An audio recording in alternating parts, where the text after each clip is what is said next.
One of the most persistent problems in modern political discourse is the tendency to judge ideas by the desirability of their goals rather than by their real-world consequences. Nowhere is this confusion more damaging than in discussions of socialism. For more than a century, socialism has survived politically because of its emotional appeals to equality, fairness, and security.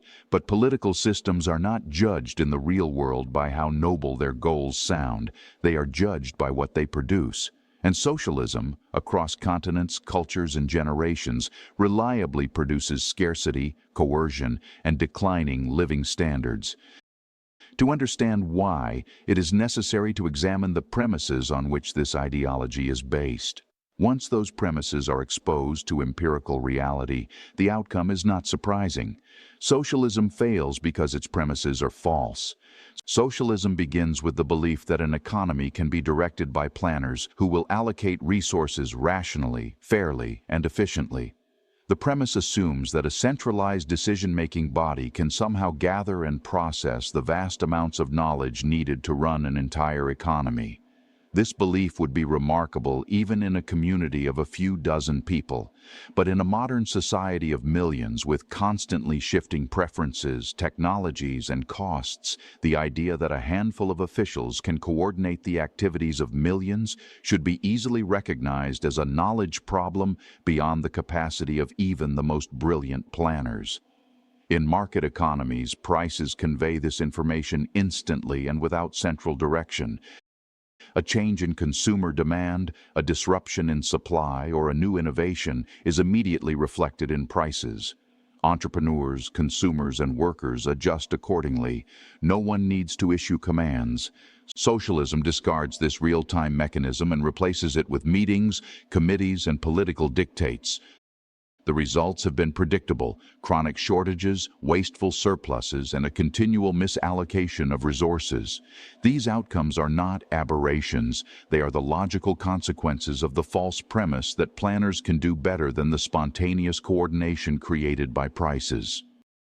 Another foundational premise of socialism is that individuals will work as diligently for the benefit of others as they will for themselves. It assumes a level of selflessness that would be heroic if found in a few individuals, but utterly unrealistic when assumed of entire populations.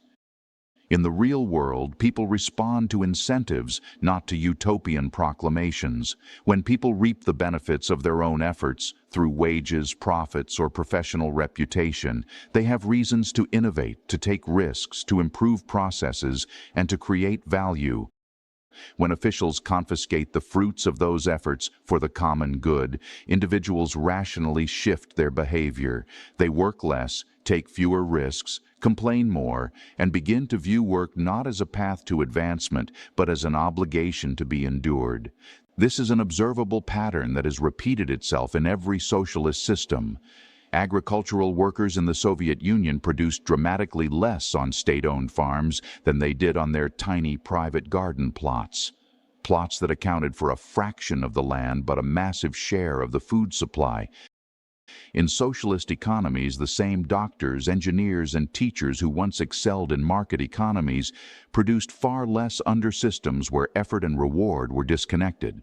Far from creating a new socialist man, socialism merely created new incentives, and those incentives rewarded apathy, evasion, and political loyalty over competence. Socialists often argue that because markets reward the successful, markets are inherently unfair. Their solution is to replace market allocation with political allocation. But political allocation is not merely inefficient, it is profoundly unjust. Markets operate through voluntary exchange. No one forces a consumer to buy a product or an investor to take a risk. Political allocation, by contrast, depends on coercion. Taxation, regulation, rationing, and licensing all involve the threat of state power. Moreover, political allocation favors those who hold influence and punishes those who do not. Newcomers must curry favor with officials who hold the keys to opportunity. In a market, a newcomer with a better product can compete with established firms. History bears out the consequences. Whether it be the Soviet Union or Venezuela, socialism has always produced a politically privileged class that enjoys prosperity while ordinary citizens stand in line for bread. The premise that political allocation is fairer than market allocation collapses when we examine how political incentives actually function. One of the central promises of socialism is equality, but equality of opportunity is profoundly different from equality imposed by political force. Socialism attempts to level outcomes by eliminating differences in income, wealth, and social position. Yet differences among individuals are the natural result of differences in effort, talent, preferences, risk tolerance, luck, and personal choices. To treat unequal outcomes as evidence of injustice is to misunderstand the nature of human diversity. Attempting to equalize outcomes through government control inevitably requires suppressing the behaviors that create differences in the first place, such as working harder, saving more, or innovating. The result is never equality. It is always mediocrity. In societies where extraordinary effort yields ordinary rewards, the extraordinary disappears. Equality enforced by political power ends not in shared prosperity but in shared stagnation, interrupted only by the privileges of those who wield power. Perhaps the most politically effective premise of socialism is the claim that it offers a humane alternative to the alleged injustices of capitalism. But this premise rests on a misunderstanding of both systems. Capitalism does not guarantee perfection. It guarantees freedom, the freedom to choose careers, products, investments, and associations. The imperfections of capitalism are visible precisely because capitalism allows open criticism, free markets, and transparent reporting. Socialist systems, by contrast, suppress criticism, eliminate independent media, and fabricate economic statistics. What appears to be a cleaner, fairer system is often simply a system where failure is hidden and dissent is punished. When capitalism produces a downturn, newspapers report it, politicians debate it, and voters respond. When socialism collapses, governments deny it, imprison critics, and blame foreign conspiracies.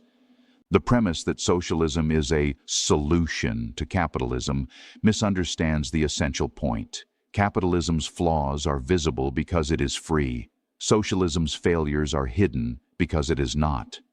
Socialism has never suffered from a shortage of idealism. Its shortage is in accuracy about human nature, economic knowledge, incentives, and political behavior. The premises on which socialism is built are not merely flawed. They are contradicted by a century of empirical experience. When the premises are false, the outcomes are predictable. Shortages rather than abundance, coercion rather than choice, privilege rather than equality, stagnation rather than progress, political power rather than personal freedom. In the end, socialism does not fail because its goals are too noble. It fails because its premises bear no resemblance to the realities of the world in which human beings actually live.